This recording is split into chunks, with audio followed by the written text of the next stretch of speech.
Hi guys, it is a spectacularly gorgeous day here in the end times in the paradise of St. Simon's, Georgia, here on this beautiful Monday morning, January 22nd, 2018. But we're going to head out to, I believe it's San Francisco that we're going to today.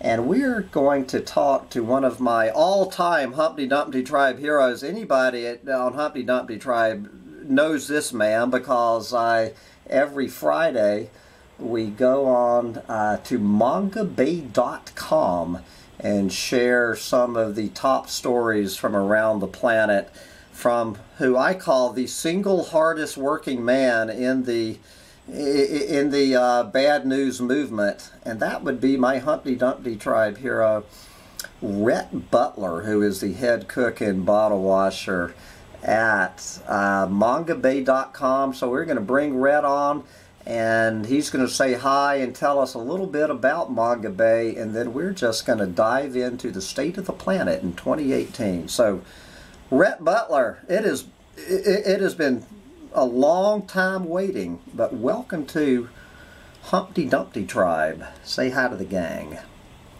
Well, thank you. It's a pleasure to be here after all these years of interacting with you. Yeah, we first met as back in 2009. I think I wrote a story about hunt oil down there in the Peruvian Amazon, and yeah, that's our history, and here we are, still sticking together. So Rhett, tell us a little bit about mangabay.com, what your mission statement is, and what you guys are doing to keep us informed about the state of the planet. Yeah, well, so mangabay.com is a conservation and environmental science news website. We publish regular news and other types of articles in English, Indonesian, Spanish, and we just expanded to India last week. So that's English, but eventually there'll be other languages as well. And so we have staff writers and editors who are out in the field who are doing regular reporting on a wide variety of issues. We also have a growing network of journalists in about 50 countries now. There's about 250 journalists, I think, wrote for us last year who do reporting. And so that's great for getting local coverage and also doing investigative reporting on these issues. So again, Mangabay was really born out of my interest in wildlife, especially around rainforests. But now we cover a broader range of issues, including oceans and climate and essentially almost anything having to do with conservation. So when was your first article published? How many years have you been devoting your life to this calling? Well, I started Mangabay in 1999, and the origin was actually a book about rainforests. And so instead of publishing the book, I decided to make it available for free to everyone on the internet. And so I started the site, which I named after an island off Madagascar. And I started writing news articles in 2005. So that would have been my first article. And then 2008, I hired my first real employee. And then 2012 was really sort of a watershed moment for us. We shifted to a nonprofit model, and since then we've really grown. So in 2012, I think we were 3 people, and by the end of this month, I think we'll be 40 full-time staff in terms of the correspondence. So it's gone from a guy in his pajamas writing in his apartment to an actual bona fide organization. So how many articles, do you know offhand, how many articles about the state of the planet would you say Mangabay has published since day one? That is a good question. So the English site averages a little over 100 articles a month. So if we're now in our, call it our 12th year, let's say, 12 and a half years. So we're probably up around 15,000 articles. Actually, I know it's more than that, but let's just say 15,000. Good Lord. And then, yeah, and then in Indonesian, I think they're publishing 2,000 articles a year. So that's probably up around 10,000 now, and then Spanish is probably 600 a year. So we're producing a lot of content. You are the hardest working man in environmental journalism, no doubt, and we do appreciate your dedication to the cause. So anyway, we're just going to dive right in, since I know, as busy as you are, I'm sure your time is limited. So we're getting ready to hear, if we can stomach it, the State of the Union address from our esteemed president and planet eater in chief, Donald Trump. But I want to hear the Rhett Butler State of the Planet 2018 address. Describe the state of the planet in 2018, Rhett. Well, things are not going great. A couple of years ago, I would have said we were moving in a positive direction. I guess I still believe that, but there's been a lot of setbacks, especially in the past year or two.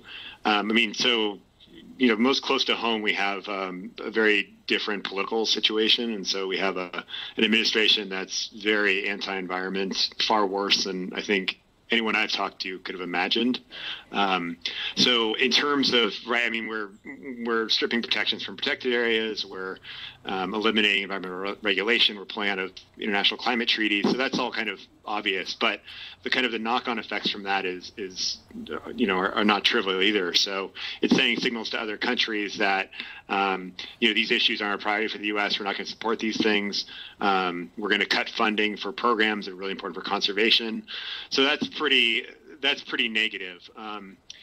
On the flip side, though, there continues to be positive momentum at the subnational level. So that means we have governors and mayors who are making commitments, and it seems like strengthening commitments as a response to this lack of federal leadership. And so I think that's very important to recognize, especially in large cities and states like California, New York, where there is potentially a very significant impact from those government policies and initiatives. So I guess I would say on that front, all hope is not lost. Outside the U.S., there's some similar trends. Brazil, there's been a lot of setbacks on environmental policy over the past year with the new president. So, it's similar kind of stuff, reducing environmental regulation, reducing protected areas, reducing protections for indigenous peoples. So a little bit similar. The backtracking in places like Indonesia is not quite as bad, so that's positive. Places like the EU are responding to Trump by reiterating their commitments to addressing things like climate change. So again, the politics is kind of up and down. I would say, if I had to pick a direction, I would say it's more down than up in the past year. If we move into kind of the real world, it was a pretty rough year for forests, 2016, 2017. The effects of climate change are really being felt. So that's manifesting in drought, which exacerbates the risk of fire. So a lot of fires in the major tropical forests of the world, as well as the major boreal forests. So we're talking the Brazilian Amazon, Congo Basin, Indonesia over the past couple of years, and then also a lot of fires in obviously the United States, but then also Canada and Russia. So that's causing very extensive forest loss, as well as substantial carbon emissions, and reducing the ability for these ecosystems to sequester carbon. So that's also not a very positive story. Oceans are similar. Sea level rise we all know about, but ocean acidification, which some may argue is a more severe issue because it will disrupt these critical food chains throughout the oceans and sort of the structure of coral reefs and things like that. That's proceeding. No sort of progress on that front. I guess one positive thing with oceans has been a lot more interest in plastics. So plastics is, causes a lot of pollution, a lot of death of marine animals. And so this, I'd almost call it a global campaign of looking at the issue, I think is very important. So that's one positive with oceans. If I'm trying to pick areas of hope, I would say better monitoring is is very important. So being able to see what's happening around the world within these various ecosystems is absolutely critical to taking action. So every year with better satellites, better sensors on the ground, and communications technology, and apps on phones and things like that, is increasing transparency around resource use, and so that can help foster greater transparency and accountability.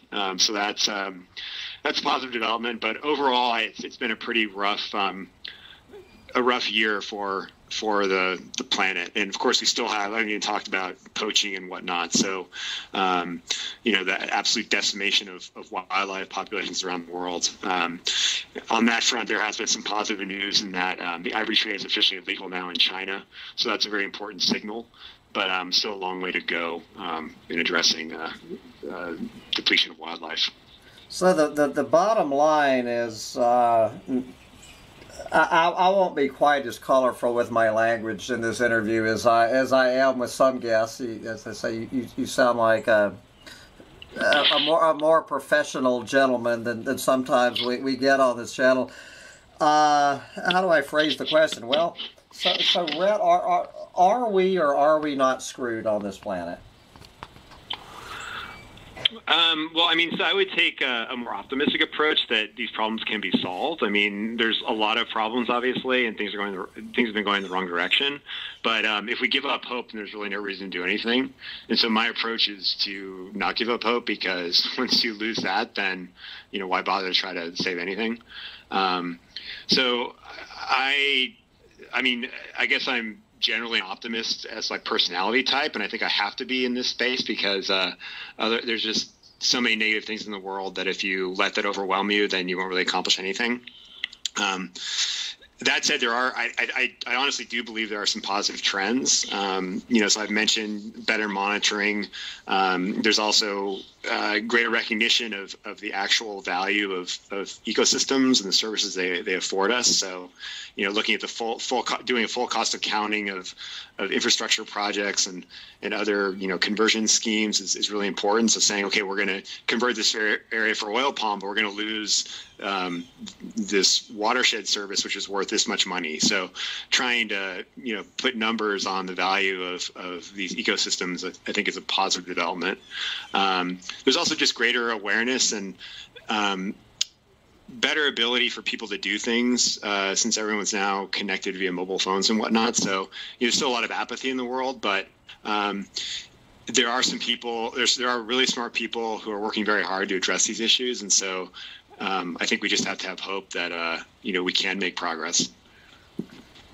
Now, I've noticed in the past couple of years, more and more of your reporting is you're bringing more climate change news into Manga Bay. Is that a correct assessment? And if so, why is that? Do you see well, let's just give me your top 3 biggest threats to the planet with the usual list of suspects. Is climate change taking the head of the pack? Well, okay, so I mean, just to answer your first question, so Manga Bay used to do a lot more climate coverage back when it was just me and my pajamas in my apartment. And then as Manga Bay grew, so this is like going back to 2005 to 2008 range. And then around that time, there are a lot more specialist outlets that started to emerge who really focus on climate change. And so my view on it is, well, where can Manga Bay have the most impact? And doing reporting on climate is, for whatever reason, our audience is as interested in climate as some other issues. And there's always outlets who are emerging, who are much, have many more resources than Manga Bay, who can frankly do a much better job on sort of reporting specifically on climate science. So I'll let them, take over and do that, and I'll focus really on what our strengths are, or what my strengths were at the time. So the way we tend to look at climate on Manga Bay is generally through an ecosystem or species lens, again, because that works well for our audience. Straight climate science just doesn't resonate as well with our readers, and there's so many other outlets that are doing a great job on that kind of reporting. But that said, if you're seeing more of it, it might be because we've had a couple of series lately where climate is figured in pretty prominently. But it's not a conscious decision within the organization to do more climate stories. We're kind of taking the approach that we've had the last several years. In terms of threats to the planet, I would definitely put climate change on there. I mean, climate change is really a product of human population and consumption patterns. So, I mean, I would say the biggest threat to the climate is really human consumption patterns. And so climate change is a byproduct of our consumption patterns. So it's all part of the famous iPad equation. It always gets back to population and consumption. And technology, yes. I guess, is the third. So habitat destruction, I would say that Manga Bay is certainly my go-to default on habitat destruction. Just purely in terms of what is going on in the destruction of our global habitat. What have you seen in the past 10, 15 years, just the trend lines in habitat destruction on this planet, and do you see any of that changing in the foreseeable future? Talk about habitat destruction for a few minutes. Yeah, I mean, so Manga Bay's focus, again, has been, I mean, if I had to sort of summarize, it would be wildlife, forests, oceans, and conservation. So yeah, those very much figure into habitat destruction. And not only habitat destruction, but also degradation. And so if we're looking at sort of global trends, tropical forest loss remains extremely high. One of the big positive stories of the past 15 years really has been the slowing down of deforestation in the Brazilian Amazon. So the Brazilian Amazon accounts for almost 2/3 of the Amazon rainforest.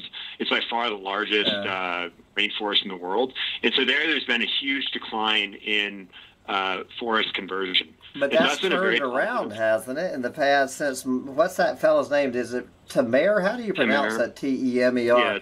I mean, hasn't that just completely turned around and now it's just on the march again? Well, I mean, you have to look at the baselines. So, 2004, I think it was 27,000 square kilometers of Amazon rainforest were destroyed. Last year, it was 6,000 or 7,000 square kilometers. So, yeah, it ticked up from 5,000 2 years ago or whatever it was to 7,000. But that's still a lot more than 27,000. So, a lot less, it's a 30-40% increase, but it's still not 27,000. So I think it's important to not lose sight of kind of the bigger picture on that.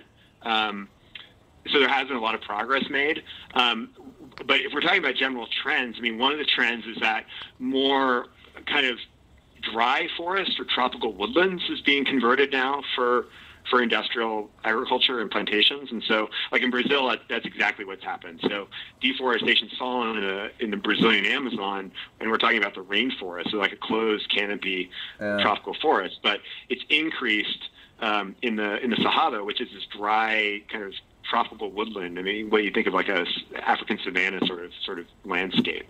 And then in places like the Chaco, which is a dry forest in Paraguay, and then also dry forests in Argentina, have just gotten absolutely hammered for soy farms and cattle ranches. So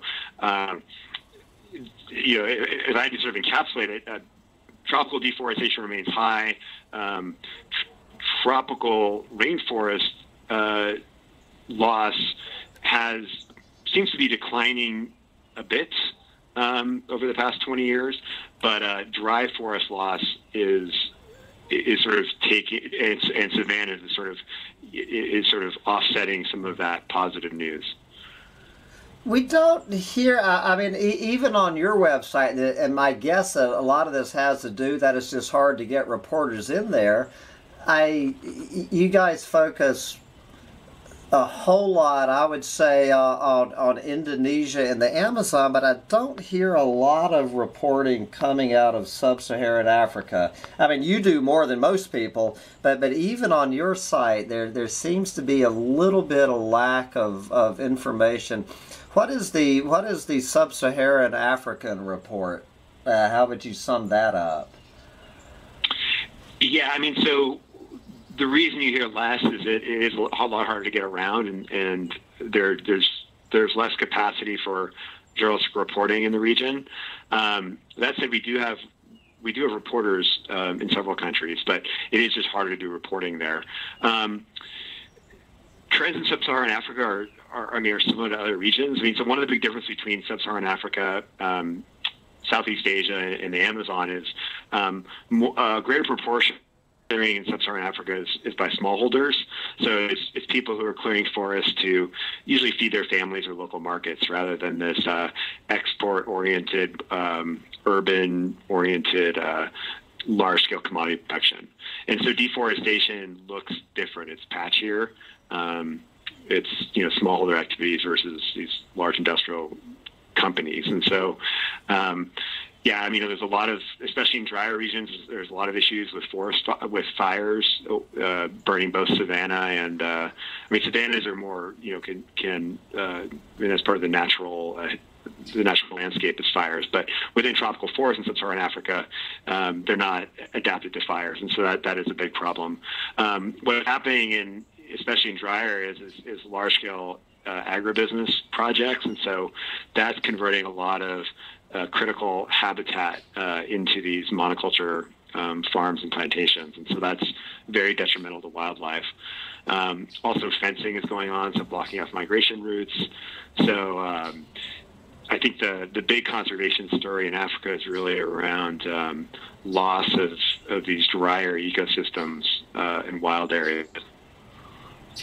Now, also the big conservation story, in my opinion, is I have heard, I'm sure you have too, that the United Nations is suggesting that between now and 2100, that 3 out of 4 human beings born on this planet will be born in sub-Saharan Africa. As the population goes from like 1.2 billion today to close to 4 billion. I mean, I'm just doing the math here, Rhett, and you're talking about these small holders. I call them planet nibblers as compared to planet eaters. I can't see 4 billion small holders going up. What is this going to mean for every other species of animal in Africa, which is kind of our last Garden of Eden as the human population swells 4 times? What's the population of wildlife going to look like in Africa in the year 2100? I mean, that's a very fair question. The population projections for Africa show a lot of growth, and a lot of that will occur in very biodiverse areas where there's not a lot of habitat left. So places like Nigeria. So yeah, I mean, it's going to be a major challenge. Let's just say that. I mean, I'm trying to think of the positive story here, but anytime you have rapid population growth and rapid growth in consumption, it's not a good story for wildlife. At least as traditional development has progressed. So. I mean, honestly, that's the story there. It's going to be a challenge. And so I guess one of the questions is what happens with urbanization in Africa? So if you have more people moving to cities, what does that mean for rural landscapes? So do you have rural abandonment, and what does that mean for tropical forests and wildlife there? I mean, you could see, okay, we need to need more industrial agriculture because, we have these people who are moving to cities who are consuming more. But where does that agriculture occur? So can you sort of displace areas of low productivity agriculture now and replace it with high intensity agriculture? And what does that mean? So, it's complex, because if you move towards monoculture, then you have more inputs, which cause all sorts of environmental damage. But at the same time, it's more intensive than extensive. So these are challenges that we're going to have to wrestle with, and we're going to need good science to support on what the best decisions are. But it's certainly not going to be easy. and it's not an encouraging future for wildlife that depends on large wilderness areas. Speaking of monocultures, of course, you are the world crusader, Rhett, on I think hands down on palm oil. I just want you, and you can feel free to rant on this program as much as you want to. Talk to us about palm oil, what it's doing to the planet, and what it's going to keep doing to the planet in the foreseeable future. Can you just take a run on palm oil for a few minutes? Sure. I mean, palm oil again. I mean, it's complex. It's a complex issue. So, I mean, so palm oil originally was from Central Africa, West Africa. It's a type of palm tree that just has a really high yield, produces a lot of oil per hectare, and so that is the reason it's been expanding so rapidly, because if you're producing a lot of oil per hectare, it generates a lot of revenue. So we're talking $5,000, $10,000, $30,000 net present value per hectare for oil palm, whereas logging you're looking at a few $1,000s. Cattle pasture looking at, if you're lucky, $100. So if you're someone who has an area of land, it just makes sense to convert it for oil palm if you want to do industrial activities. And so that's what's happening. So across Southeast Asia, you have these forests that were completely ransacked for timber, and so because they were harvested so rapidly, the forests have very little economic value in terms of exploitation value, and so those forests are being converted to these oil palm plantations. And so these oil palm plantations are now metastasizing across Southeast Asia, now expanding in Central and South America as well.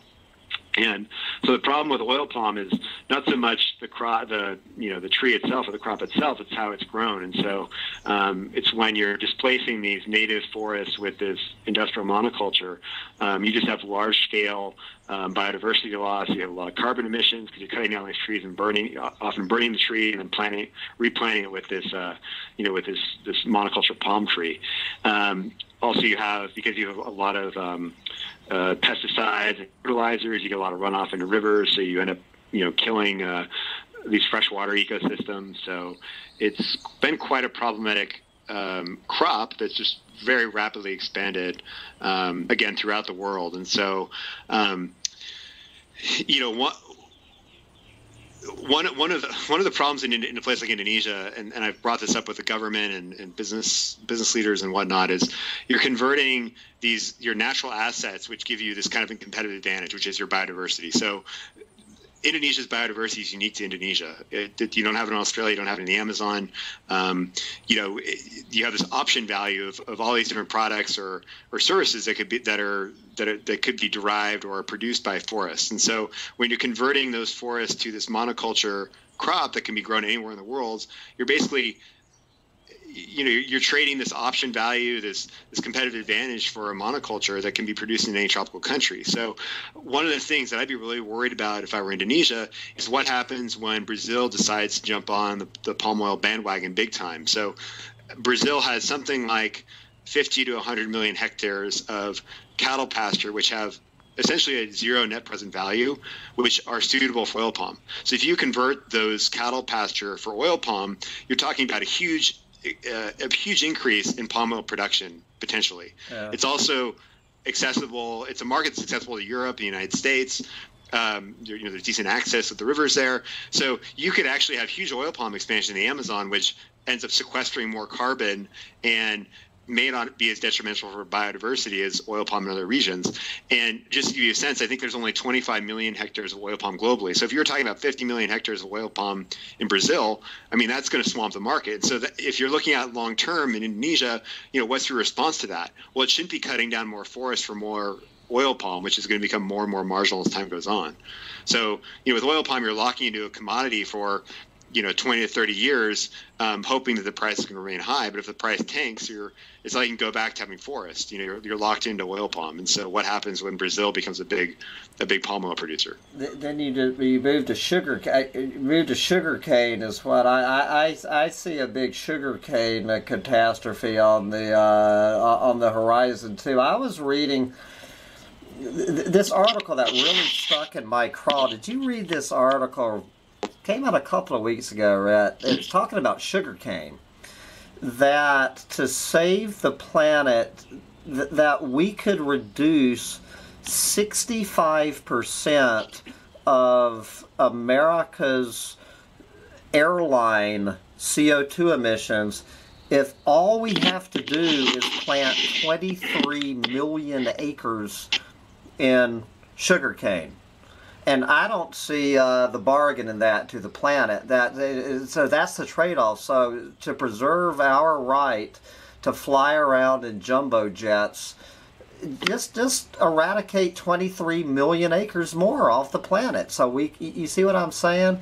These trade-offs that they're coming up with. Well, I mean, honestly, that article sounds like it was written in 2005. It was written about 3 weeks ago. I know, but the research sounds like it's from over a decade ago, because the trend is not for large-scale biofuel production from conventional crops. I mean, that was the story, 2005, 2008, around that realm. So, I mean,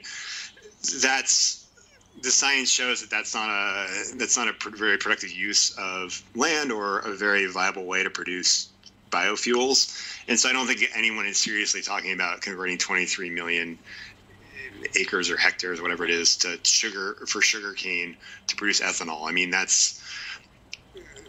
don't know where that article ran, but it sounds like something that was it was off the business pages. It was just such a classic example of what I'm talking about with these green technologies. Speaking of, let's go there for a minute. What is your opinion of green technologies, solar panels, wind, and being the two big ones, and electric vehicles? Let's throw them in. Are they going to make any difference, or is it just a way to keep our unsustainable lifestyles going for a few more years? Oh, I mean, I think renewable energy makes a big difference. So, I mean, you have to have full cost accounting, understanding where the resources are coming from to produce those, solar panels or those wind turbines. But anything that can get us to reduce our dependence on fossil fuels is going to be, I mean, not anything, but it's a step in the right direction. So if you can reduce the cost of producing energy, so coal and coal isn't cost competitive anymore. It means we're not going to exploit coal, exploit coal anymore. So, I mean, I think it's very important to move towards cleaner energy. I mean, we still have the consumption problem, but if we can make that consumption less damaging, then it's positive. So, I mean, with technology, it's double-edged sword. You have technologies that make it easier and faster to exploit resources. We also have technologies that can be beneficial through, improving energy efficiency, helping us see what's happening on the planet better so we can take action, enabling activism, things like that. So, I mean, I think with any technology, you have to sort of look at all the implications of that technology and what it takes to implement and make that technology. So you are, I mean, how can, it's like I'm always saying, how can you be against these things, but, just my reading of the facts, and so you're a lot more educated on this than me. I don't see the gains from renewable energy. While I applaud the step-by-step approach, I'm just looking at economies of scale and all of this stuff. That what I'm not hearing is people talking about economies of scale and whatever these solutions are, that just it's always just trying to approach the problem from the supply side. It's just a given that there's going to be 10 billion people on this planet, and everything we're doing is approaching it is just understanding that there's going to be 10 billion of us. And more of us, getting richer and richer, but nobody is talking about the demand side, which of course is human population numbers. about stemming the human population tide and hopefully bringing it down. I don't know if you want to step into this dangerous minefield or not about approaching all of these problems from the demand side instead of the supply side. Any comments? Well, so the problem is that it's a lot easier to go after the supply side than it is the demand side, because it's not like you have a world government that says we're going to, reduce human population or whatever. It ends up being politicians and individuals who are making these decisions. So whereas a company can say, okay, we're going to switch to renewable energy, let's do it. You don't have like the United States saying we're going to, our target is to reduce population. I mean, so ultimately it's things like women's education and family planning, which are really important in determining how many children the average woman has. And so it's those kind of policies that are much longer term that have impact, rather than just saying, okay, well, we're just going to change this contract, so we're buying renewable energy or solar energy instead of coal. So I think part of the problem is that it's a lot more complex to go after an issue like population. But population is ultimately what's driving these problems, and the population of the world human population of the world is projected to peak, this century. It's not the crazy projections that we were seeing maybe 20 years ago. It's a lot lower than those.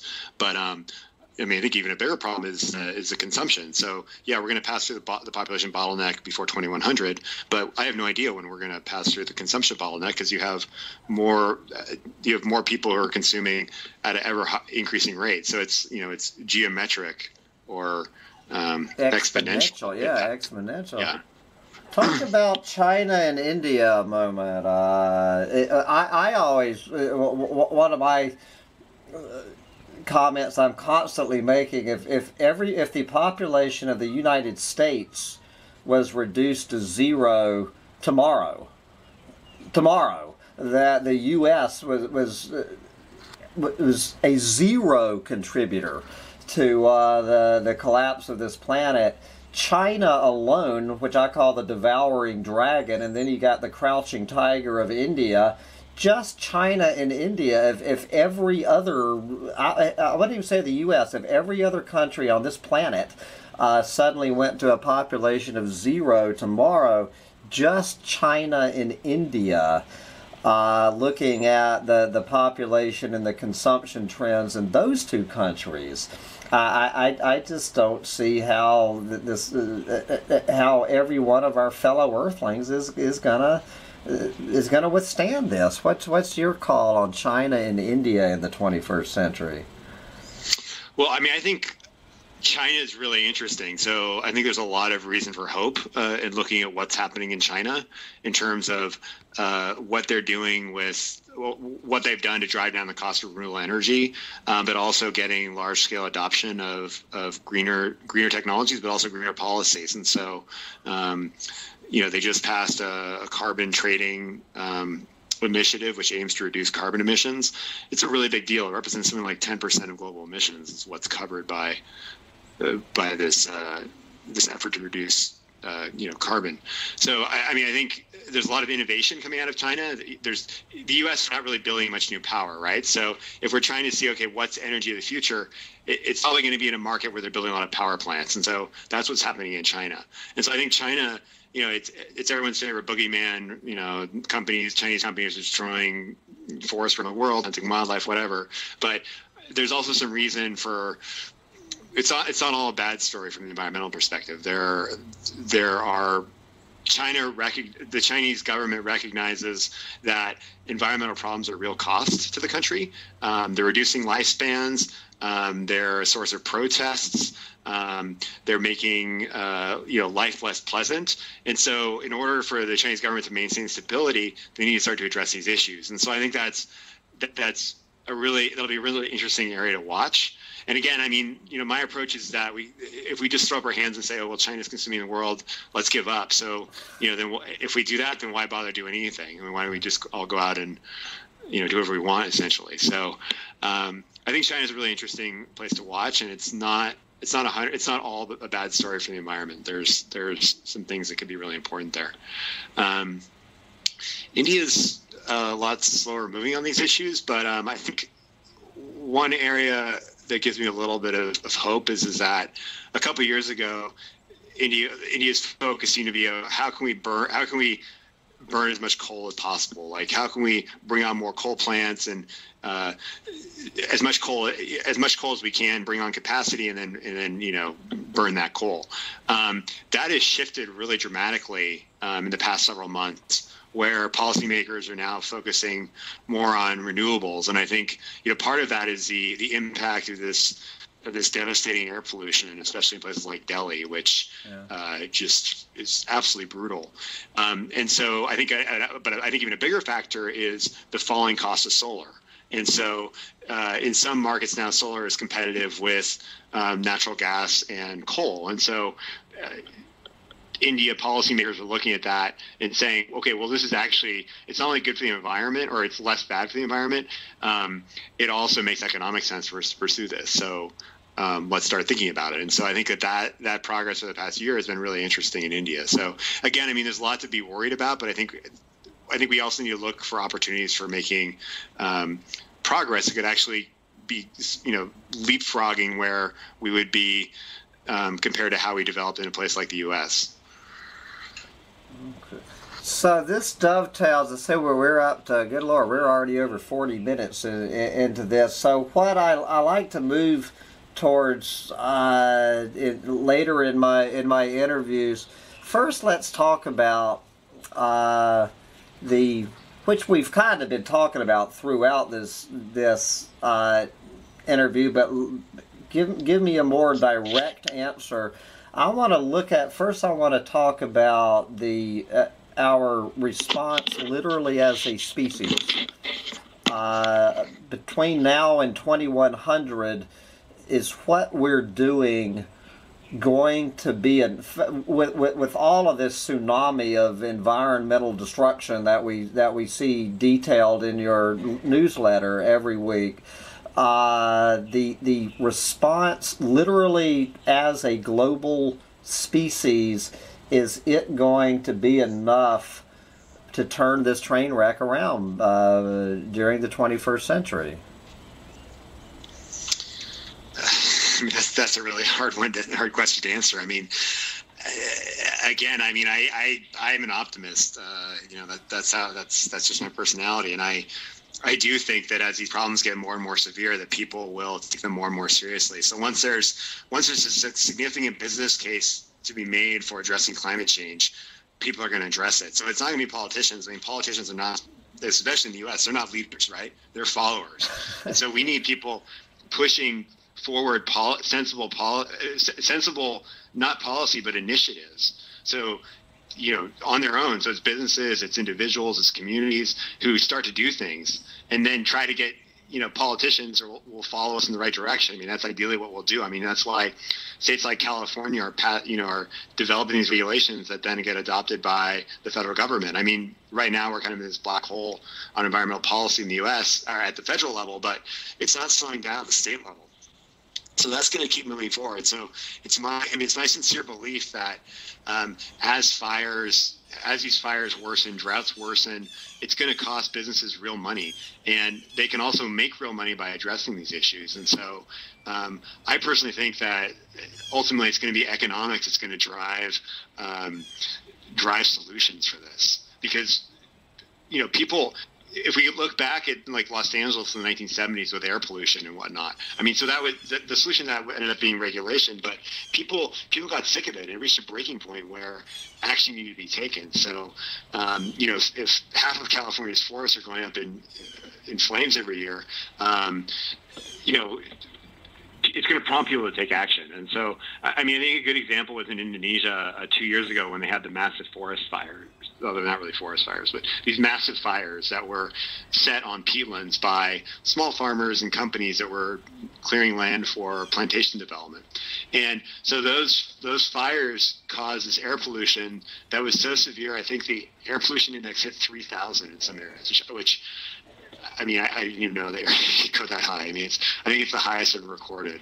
And that was all smoke from those fires. And so what it did, though, is it created this huge political impetus for taking action. And so, as slow as these kind of things move in Indonesia, it's actually been moving really fast compared to that baseline. So in terms of establishing regulations to ban conversion of peatlands and to restore areas that were burned. So, these crises, while they're devastating, they also prompt movement and action. So, I realize that doesn't really answer your question, but I guess if I were betting on this, I would bet on that humanity will be smart enough to save itself before. We'll have this interview again in 2100. Okay.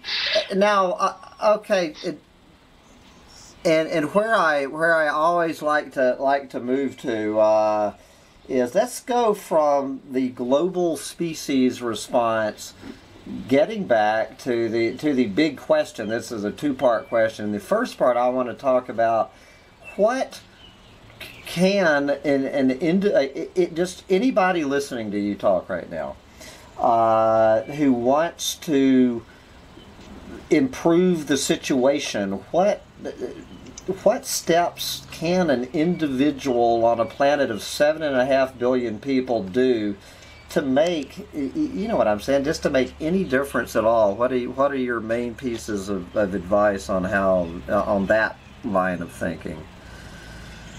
Well, I mean, there are a few things. They may seem really small, but if a lot of people do it, it would have a big impact. So one is looking at your own personal consumption patterns. And so the biggest driver of deforestation in the world is meat consumption.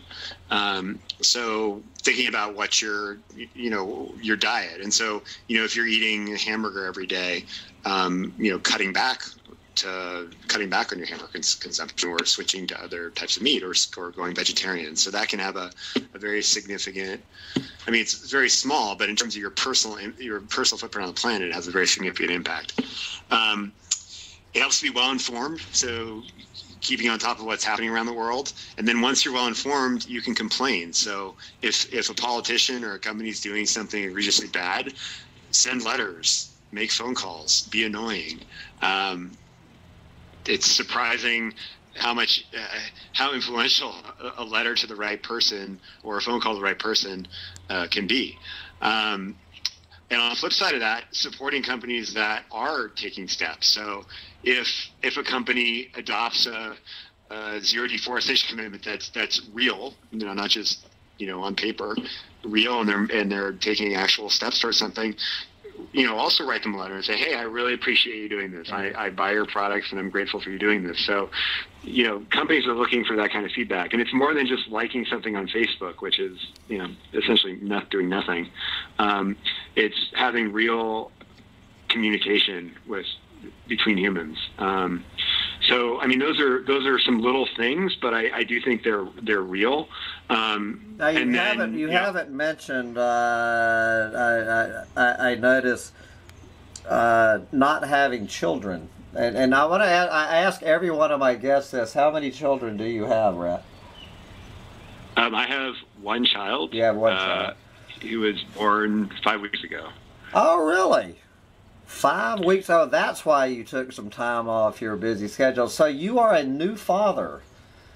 I am a new father, yes. So tell me about that. How does that feel? So you have a 5-week-old son. You, the man who spends his entire life depressing the hell out of us doom and gloomers with your laundry list of ways this planet is going up in flames. I just what were you? How did you and I assume your wife came to the decision with all that Rhett Butler? I mean, anyway. I mean, I hate to sound so blunt about it, but I remember. Who was it? Bill Moyers asking Chris Hedges when Chris announced a bill that he had 4 children. And Bill's this immediate response was, "What were you thinking?" So tell me about your decision to have a child. I mean, I have to admit I'm a little bit surprised. Well, I mean, it's a very personal decision. My wife and I felt like we could, raise the child responsibly, and hopefully a child who could, be impactful in a positive way for the planet. I mean, obviously he'll be consuming. He's an American, so that means he'll consume more than average. But it would be my hope that we could instill our values and our values in him, and make it so that, yeah, he's going to consume resources, but he also will give back more to the planet than he takes away. Let's just say. I mean, that might sound a little trite, but that's my belief. We're not going to have 3 kids. This will probably be our only child. But that's I would never tell people not to have children. I would say you should have children that you believe you can raise responsibly. Yeah. So, if every person had 2 children, or if every woman had 2 children, population would decline globally, right? Because the replacement rate is 2.3. Yeah. So, I mean, having 6 children, yeah, that's a lot of children. But so yes, we had a child, and we plan to raise him responsibly and instill these kind of values and be sure he's informed on what these issues are. But I'm not going to go out and tell people not to have children. It's just it's a very personal choice, and if you're having 5 children, I don't know, that's a lot of children, but again, that's your call. If you are having 5 children, I hope you're making them aware of their potential impact on the planet. Well, obviously, that I think having the decision to have children, particularly from a man of your knowledge and world experience, that clearly you would not consider yourself a doomer. Well, no, I mean, again, I'm an optimist, so I mean, I'm hoping that my son can be part of the solution eventually. Maybe he'll come up. I don't know what he'll do, but maybe he can, help be a problem solver. So, as I said earlier, I do think that humanity will turn things around. It's in our self-interest, really. I mean, if we are a selfish species, then we will want to live on a planet that's pleasant to live on. So, I mean, some folks, especially here in Silicon Valley, would say, okay, well, we don't have to worry about this. We're just going to jet off to Mars and do moon colonies or whatever. But it's not really my approach, or I just don't think that's right. So anyway.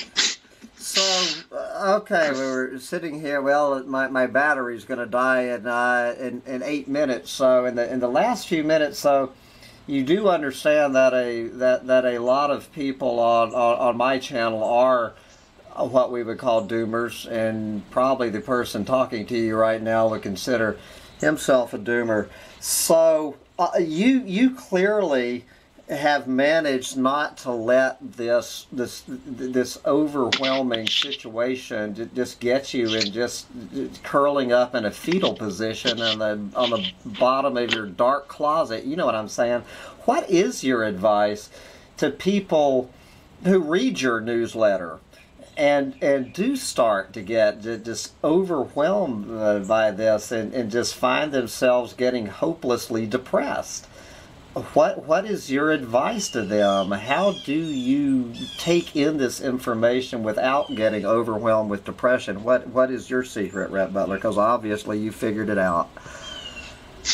Well, I think part of it's just my innate personality, which isn't very helpful advice, obviously. I mean, if you're getting super bummed out reading Mongabay, then one sort of short-term solution is to just read our happy feed. So we do tag all stories, so you could just see the positives, and then you could spend a week just reading positive stories and sort of stick your toe back in and start getting into the negative stories again. I mean, so I realize it's kind of a silly answer, but I mean, a lot of these issues are really challenging and really depressing, and if you are somebody who gets depressed, it can be hard to turn that around. But I mean, I tend to look for solutions, and so when there tends to be a really bad problem or poor design, then looking for ways to solve it. So I guess I think it helps that I'm kind of by nature a problem solver. Yeah. And so if I see one of these problems, I'm like, okay, what can we do to address this? So I guess I don't kind of go down the spiral of doom and gloom. I'm saying, okay, here's something that's happening. It's really bad. How can we change behavior? Or look at another way of doing things. So again, I think part of the problem is that that's my personality type. And so I can't really prescribe to someone with a different personality type how to go about doing things, but I just tend to try to look for solutions. I look for inspirational stories. If we find an innovative solution, how do we get that solution in front of more people so they can adopt it or work off of it. So I mean that's my approach. So I recognize that that's probably not useful for most people, but that's about all I can give you, I would say. Well, it's my only advice to people is get out there and enjoy this planet on this beautiful day while we still can. Is just get out there and enjoy it while we still have the opportunity to. Yeah, I mean that's a really good point. I mean, I should have said that as well. I mean, that's just we should appreciate what's around us, and getting out there. I mean, that's actually scientifically proven that it is good it is psychologically good to be out in nature. And so, if you are feeling really bummed out and getting depressed, take a walk out in nature somewhere. And appreciate this amazing world that we live on, and just be grateful for that. So, I think it's a small thing, but I think it can be helpful. Well, that's what I am getting ready to do, is get out and take a walk down St. Simon's Beach before it goes underwater in a few years. So anyway, in the closing, well, and give us your 1 minute takeaway. If this was not YouTube, if you actually ever make it onto mainstream media television and you have a 60-second soundbite to send out the Rhett Butler /mangabay.com message to the world, what is your 60-second takeaway? I mean, so Mangabay's tagline is news and inspiration from nature's front line. So it's really just appreciating the world around us and having respect for other organisms that share our planet. That's absolutely critical. And I think Mangabay's role in that is informing people and showing what's out there and talking about, what's happening in these places and why we should care about it. And so, ultimately, I think that's what Mangabay does. The benefit that we bring to the world is by, showcasing these amazing places and animals and the people who are working to save them. So, I would hope that I believe that if more people spend time in nature, that the world would be a better place, and we may have less of the political problems that we have here in the United States. All right, and with that, I want, after we sign off, stick around for a minute so we can just talk for a minute. But right now, obviously, to find out more about Rhett and Mangabay, that's MONGABAY, all one word, mangabay.com, and you can subscribe to the same newsletter that I go over every Friday. So is that how to find you? That is a way to find us. You can also find us on social media, so the usual places: Facebook, Instagram, Twitter, just under Mangabay. But not YouTube yet. So I'm doing my part to bring you guys to YouTube. Actually, we launched a video program in October, so we do have YouTube content. It's just getting started, but we we are producing YouTube content. Our main video production is actually for Facebook. So, but someday we'll be more on YouTube. But I thank you for this opportunity to get on YouTube early. So, well, early for us. So thank you. All right. Well, thank you. And as I say, stick around. And so, guys, I want to thank Rhett Butler from mangabay.com for coming on to Voices of the Doomosphere and telling us why we should not all be down in the Doomosphere, and any sort of encouragement we do appreciate, Rhett. And keep up the good fight and onward through the fog. Bye, guys.